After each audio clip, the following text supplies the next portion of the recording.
me teeme siis vooki. Vooki jaoks meil on vaja nuudlid. Meil on vaja kana, mis on juba lõigatud ja juurvilju. Hakkame siis pihta.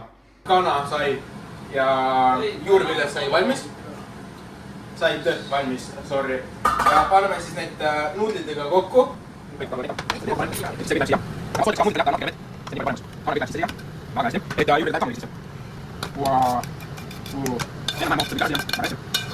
See on veel kõige tähtsam osa, mis meil jäi, on mingi lihtsalt maitseaine, vaid pole mis see on. Meil on see tikka masala. Jah, Indian style. Tikka masala. Tikka masala, vabandust, ei ole väga India vend. India style. Ja siis paneme seda kõik sisse. Ma võin soodikaks ja alustada siis saab seda kõik. Ei hästi õige, palju. Või jah. Kahjuks on üks puulitada ja paistis, aga teile piisab kindlasti, kas üks endale või ja perele. Nii, soos on sees. Ja nüüd kõige raskem osa minu jaoks on, kuidas ma segan seda. Kuna kogus on nii suur ja raske on segada. Meie vook sai valmis.